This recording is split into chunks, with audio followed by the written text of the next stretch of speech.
এই যৌথ আক্রমণ ঠেকানো যাবে না। নির্বাচনকে যদি অবাধ এবং শান্তিপূর্ণ করতে হয় তাহলে ৮-৯ দফায় নির্বাচন চাই, না হলে পশ্চিমবঙ্গে কোনো অবস্থাতেই সাধারণ মানুষ ভোট কেন্দ্রে পৌঁছতে পারবে না। ২০১১ নির্বাচনে ৬ দফার নির্বাচনে মানুষ ভোট দিতে পেরেছিলেন, আর এই ভোট দেওয়ার মধ্যেই পশ্চিমবঙ্গের পালাবদল ঘটে গিয়েছিল। ইস্যু ছিল একটাই, রেস্টোরেশন অফ ডেমোক্রেসি। দরিদ্র মানুষকে, প্রান্তিক মানুষকে স্বর্গে পৌঁছে দিতে গিয়ে সিপিআইএমের নেতারাই নিজেদের এক একটি ছোট ছোট দেবতা গ্রাম বাংলায় বানিয়ে ফেলেছিলেন। তাদের ঔদ্ধত্যের বিরুদ্ধে, শরীরী ভাষার বিরুদ্ধে মানুষ ভোট দিয়েছিলেন মমতা বন্দ্যোপাধ্যায়কে। কর্মসূচি যাই থাক না কেন, ঘোষণা যাই থাক না কেন, মানুষের সামনে লক্ষ্য ছিল একটাই, তারা গণতন্ত্র ফিরে পেতে চান, তারা বাধ্যতার সংস্কৃতি থেকে মুক্তি চান, তারা নির্ভয়ে ভোট কেন্দ্রে যেতে চান এবং বিভিন্ন গণতান্ত্রিক প্রতিষ্ঠানে গণতান্ত্রিক পদ্ধতিতে তারা অংশগ্রহণ করতে চান। মানুষ চেয়েছিলেন যে অটোনমি বজায় থাকুক, কিন্তু এই সরকারের গত ১০ বছরের কাজকর্মের পর পশ্চিমবঙ্গের রাজনীতি, পশ্চিমবঙ্গের সমাজ ব্যবস্থা এমন জায়গায় পৌঁছেছে যে কার্যত আইনের শাসন প্রশ্নচিহ্নের মুখে ছিল। দেশের বহু প্রান্তে আওয়াজ উঠেছিল যে পশ্চিমবঙ্গে অবাধ এবং শান্তিপূর্ণ নির্বাচন করতে হলে ৩৫৬ ধারার প্রয়োগ চাই। গ্রাম বাংলায় সাধারণ মানুষও বলতেন ৩৫৬ ধারা প্রয়োগ করে এখানে কি নির্বাচন করা যায় না? কোনোদিন ভারতীয় জনতা পার্টি পশ্চিমবঙ্গে একটা নির্বাচিত সরকারকে এই ব্যবস্থার মধ্যে দিয়ে দূরে সরিয়ে দিয়ে আমরা এখানে নির্বাচন করতে চাইনি। আমরা চাই অবাধ এবং শান্তিপূর্ণ নির্বাচন হোক, আর তারই লক্ষ্যে আমরা বারবার বিভিন্ন ত্রুটি বিচ্যুতি নিয়ে, বিভিন্ন নেপোটিজমের ঘটনা নিয়ে, পুলিশ ইনঅ্যাকশন নিয়ে, পুলিশের প্রোঅ্যাক্টিভনেস নিয়ে আমরা নির্বাচন কমিশনের দরজায় গেছি। আমরা বিভিন্নভাবে গণতান্ত্রিক পরিসরে কখনো রাজ্যপালের কাছে, কখনো রাষ্ট্রপতির কাছে, কখনো নির্বাচন কমিশনের কাছে গিয়ে বলেছি আমাদের কর্মীরা আক্রান্ত হচ্ছেন, খুন হচ্ছেন, কিন্তু কোনো রকম তদন্ত হওয়ার আগেই এসপি বিবৃতি দিচ্ছেন যে মৃত্যুর কারণ হলো আত্মহত্যা। একটা সময় ছিল পরাধীন ভারতবর্ষে যখন অনাহারে কেউ মারা গেলে বলা হতো মৃত্যুর কারণ অনাহার নয়, মৃত্যুর কারণ অপুষ্টি। আর ঠিক এখানেও যখন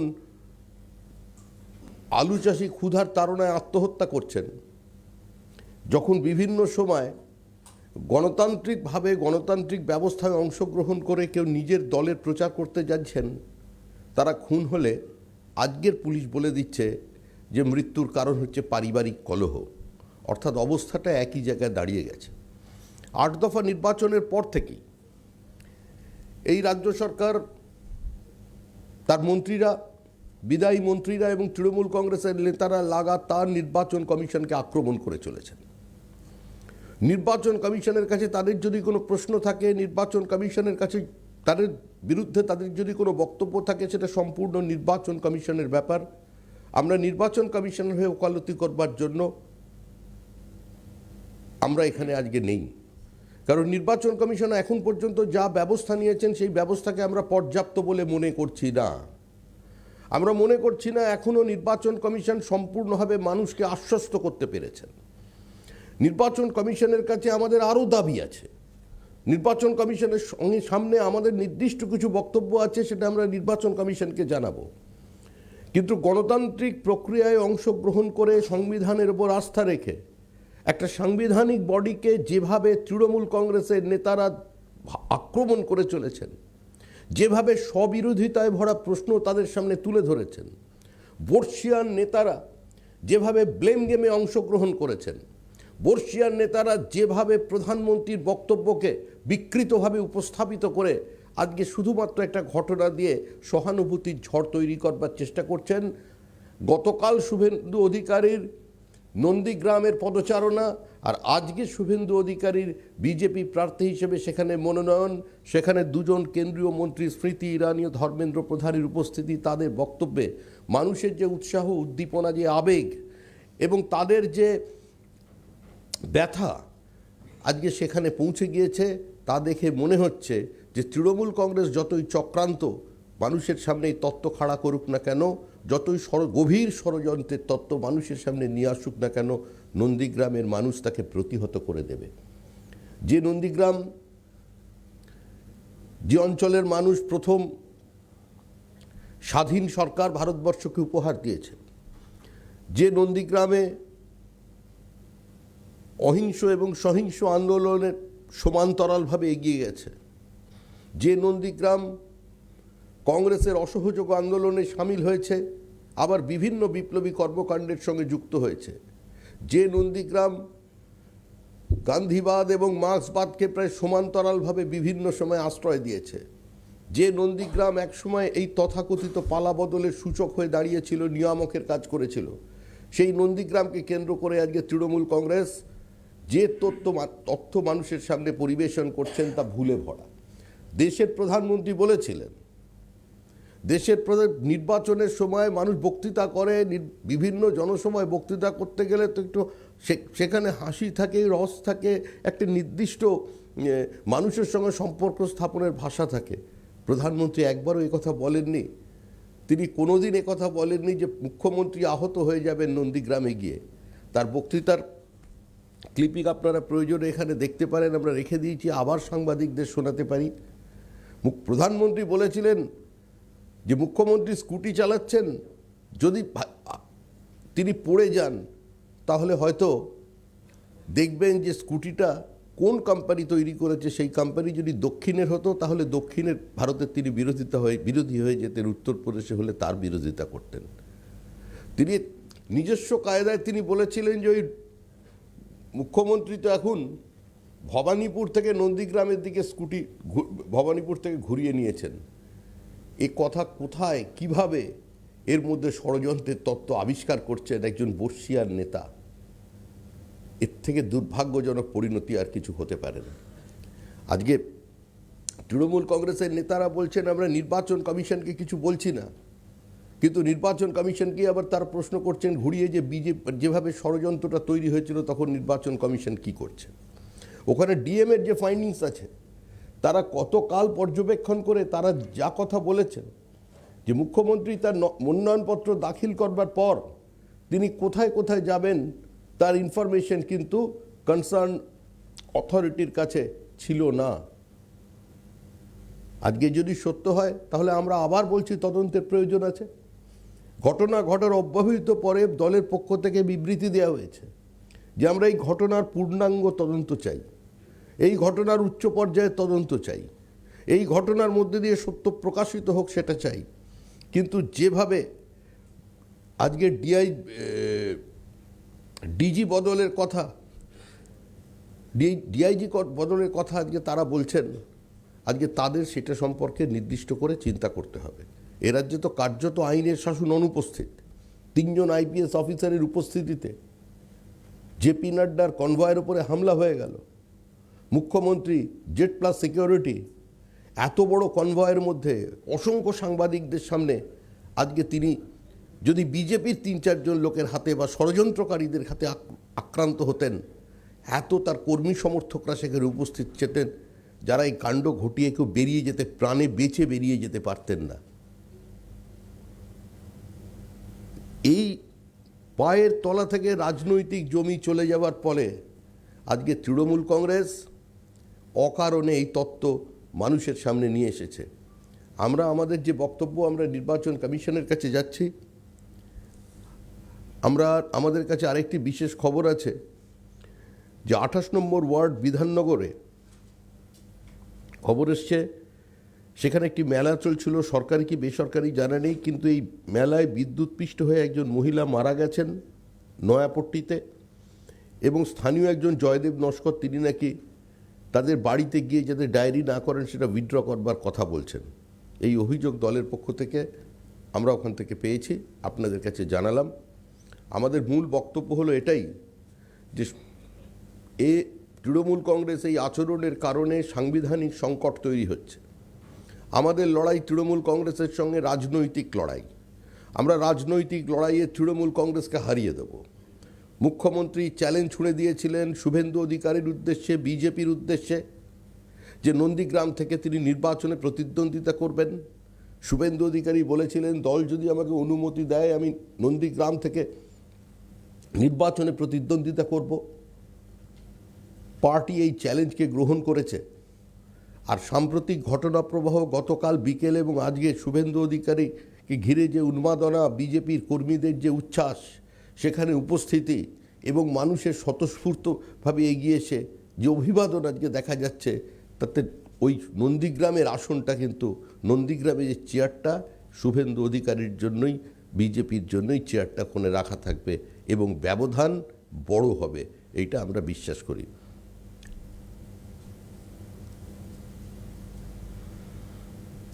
মুখ্যমন্ত্রী তার অবস্থান বদল করেছিলেন।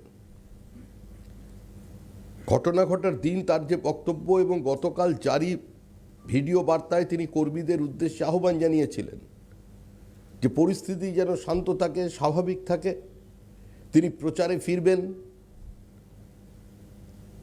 আমরা প্রথম থেকে বলছি, আমরা মুখ্যমন্ত্রীর দ্রুত আরোগ্য কামনা করি। আমরা চাই তিনি তাড়াতাড়ি সুস্থ হয়ে উঠুক। এই নির্বাচনী প্রচারে তার বর্ণময় উপস্থিতি নিঃসন্দেহে অন্য মাত্রা যোগ করবে। মুখ্যমন্ত্রীকে বাইরে রেখে এই নির্বাচনী প্রচার, এই নির্বাচনী যুদ্ধ সম্পূর্ণ শ্রীহীন হয়ে পড়বে। আমরা সেটা চাই না। আমরা চাই আমাদের রাজ্যের মুখ্যমন্ত্রী তার নিজস্ব কায়দায়, নিজস্ব ভঙ্গিমায় তিনি আসুন, প্রচারে আক্রমণ করুন। আমাদের এই আক্রমণ, প্রতি আক্রমণ, রাজনৈতিক চাপানুতরের মধ্যে দিয়ে পশ্চিমবঙ্গের মানুষ একটা নির্বাচন দেখুক, গণতন্ত্রের সবচেয়ে বড় উৎসবে সামিল হন। কিন্তু একদিকে মুখ্যমন্ত্রী নিজের অবস্থান পাল্টে দিয়ে, পরিবর্তন করেই তিনি একটা শান্তির বার্তা দিলেন, আর একই সঙ্গে একই জায়গায় দাঁড়িয়ে প্রতিনিয়ত তৃণমূল কংগ্রেস সমস্ত রাজনীতি ভুলে গিয়ে, সমস্ত কর্মসূচি ভুলে গিয়ে আজকে তারা এই বিবৃতি করছেন।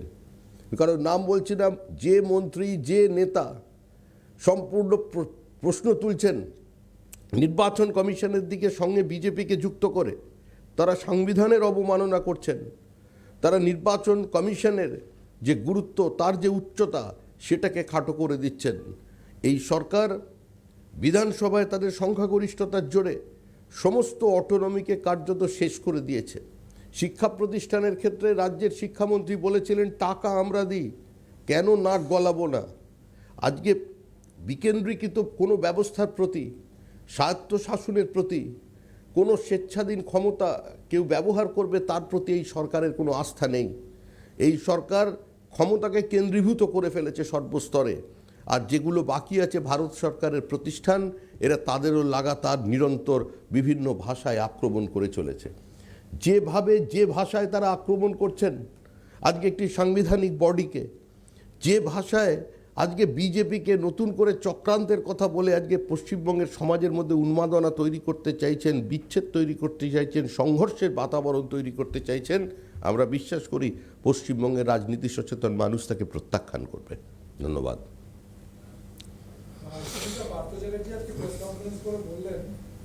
শুভেন্দু অধিকারী 2011 থেকে 2021 যা বলল তা তিনি এখন সব মনে পড়ল। হ্যাঁ, সব ভুলভাল বলছে। শুভেন্দুবাবু যেটা করছে সেটা সুস্থ মস্তিষ্কের কাজ নয়। তিনি যে কোনো কারণেই হোক, চাপে হোক, বিজেপি তাকে মুখ করে অসত্য ভাষণ দেওয়াচ্ছে। কি বলবেন? মানসিক ভারসাম্য হারিয়ে যাওয়ার কথা। আমার মনে হচ্ছে উনিও চাপে আছেন। উনি যা বলছেন তা মস্তিষ্ক থেকে বলছেন না। উনিও চাপে আছেন। কিছু কিছু ক্ষেত্রে ওনার বক্তব্যেই ওনার যে ব্যক্তিসত্তা, ওনার যে দীর্ঘ রাজনীতির ইতিহাস, ওনার যে কর্পোরেট রসে যেভাবে উনি স্নাত ছিলেন, জীবনের প্রতি পদক্ষেপে তার যে অস্থির পদচারণা ছিল পার্থ চট্টোপাধ্যায়ের, আজকের বিবৃতির সঙ্গে সেগুলো মিলছে না।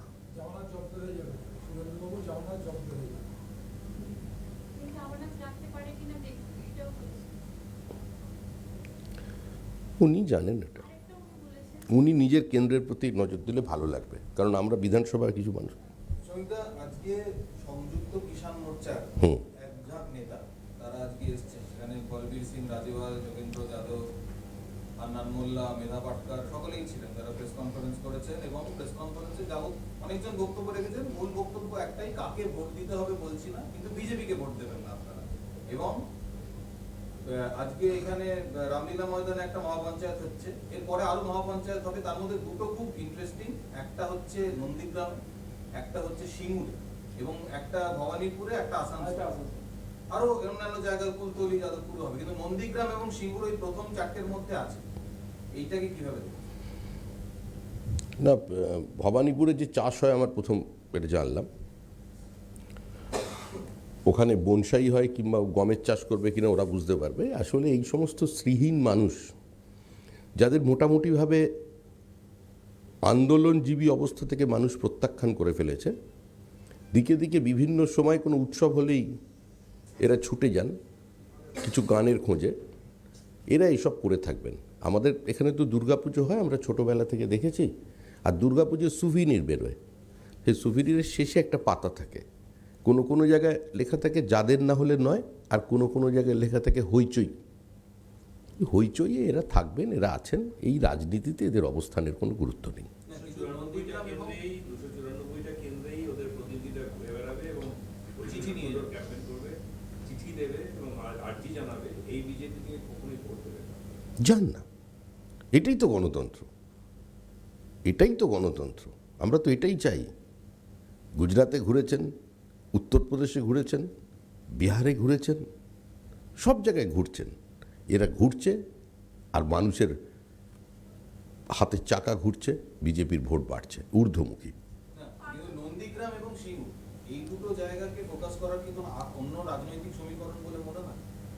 নন্দীগ্রাম এবং সিঙ্গুর এই দুটো জায়গায় ফোকাস করে বিজেপি পশ্চিমবঙ্গে চারটে দল এক হয়ে নির্বাচন লড়ছে, একে ওপরের পরিপূরক। তৃণমূল কংগ্রেস, সিপিএম, মুর্শিদাবাদ কংগ্রেস আর ভাইজানের পার্টি, এরা চারজন ঐক্যবদ্ধ। প্রার্থী তালিকা থেকে শুরু করে সমস্ত কর্মকাণ্ড, বক্তব্য এক। মুখ্যমন্ত্রী তৃণমূল কংগ্রেসের নেতারা কৈলাস বিজয়বর্গীয়কে বলছেন, কেউ কেউ বলছেন চম্বলের ডাকাত বহিরাগত, মোহাম্মদ সালিম বলছেন বর্গী এলো দেশে। ভাষায় পার্থক্য কোথায়? এরা চারজন এক হয়ে লড়ছেন, তারপরেও পারছেন না, শেষ পর্যন্ত এদের ধরে এনেছেন। শুভেন্দু অধিকারী বলেছেন যে, মানে ভাষণে বলেছেন যে যদি আমরা ক্ষমতায় আসি তাহলে চিটফান্ডে লুট হওয়া টাকা ফেরাবো। এইটা কি বিজেপির ঘোষিত অবস্থান বা ইস্তেহারে থাকবে? যদি ক্ষমতায় আসে বিজেপি, তাহলে চিটফান্ডের টাকা ফেরানো হবে? ইস্তেহার প্রকাশ পর্যন্ত অপেক্ষা করো, খুব তাড়াতাড়ি।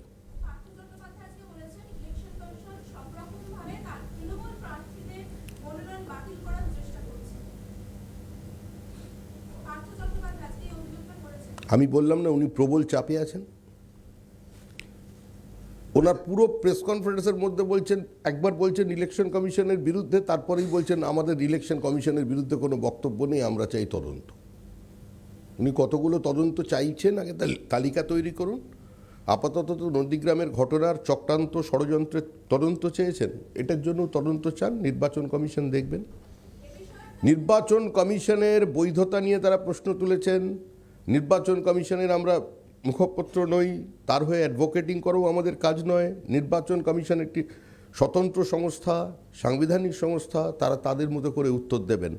আমরা যদি যে আক্রমণটা বিজেপির বিরুদ্ধে, যে আক্রমণটা বিজেপি এবং নির্বাচন কমিশনকে একসঙ্গে করে বক্তব্য আক্রমণ, আমরা তার প্রতিক্রিয়া দিতে পারি। নির্বাচন কমিশনকে যা বলেছে নির্বাচন কমিশন তার উত্তর দিতে পারবে বলে মনে হয়।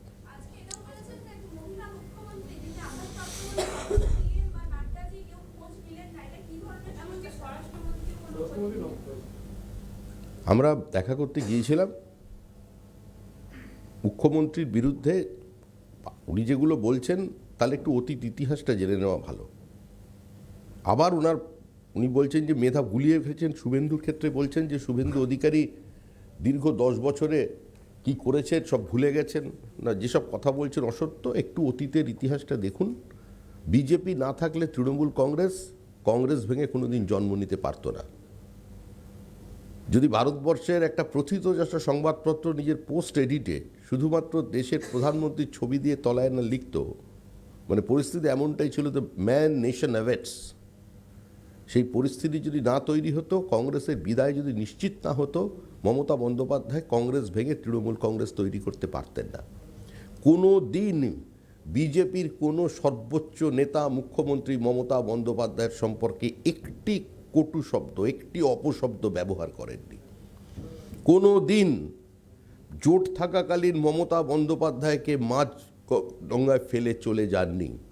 সে নন্দীগ্রাম আঙুর হোক আর ধর্মতলার অবস্থান হোক, বিজেপির সর্বভারতীয় সভাপতি এসে তার জন্য গ্রেফতার বরণ করেছে।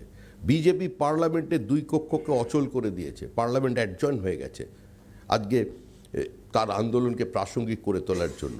সুতরাং কোনো বিজেপি অসৌজন্যের রাজনীতি করেছে, অসম্মানের রাজনীতি করেছে, তার পাশাপাশি দুটো বক্তব্যকে দাঁড় করালেই বোঝা যাবে।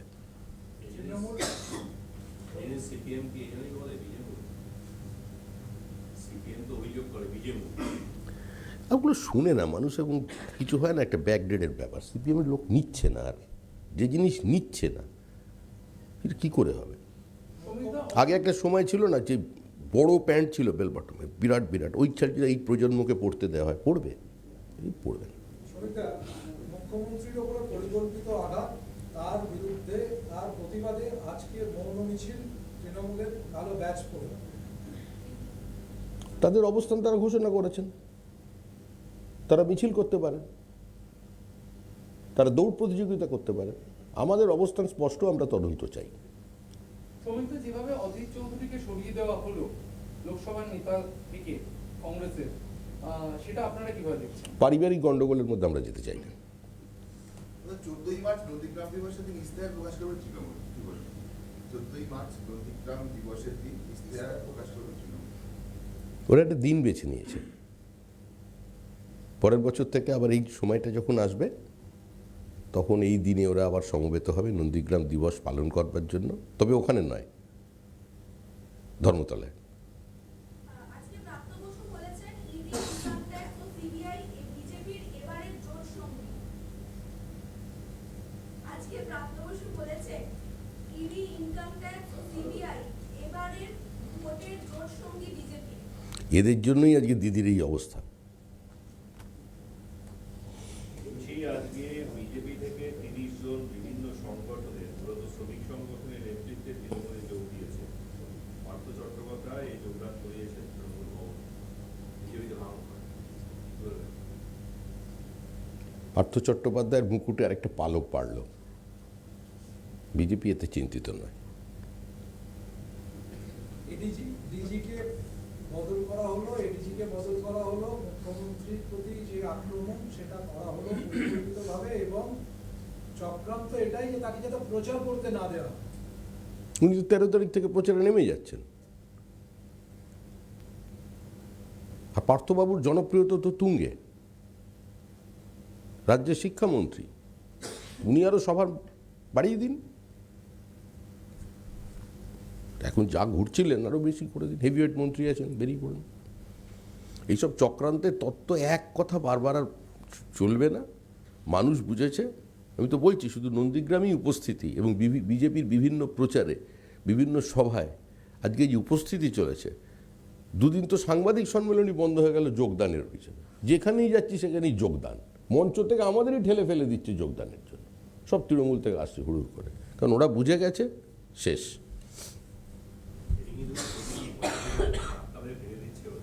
থাকে কোনো প্রতীকী নয়, মানুষের উন্মাদনা, জনজোয়ার, জায়গা দেওয়া যাচ্ছে না মঞ্চে।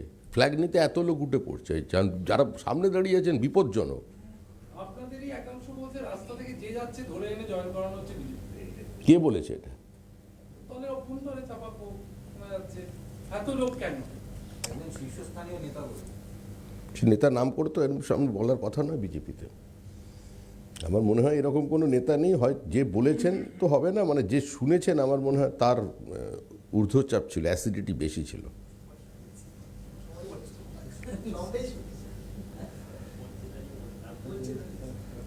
চল প্রতীকী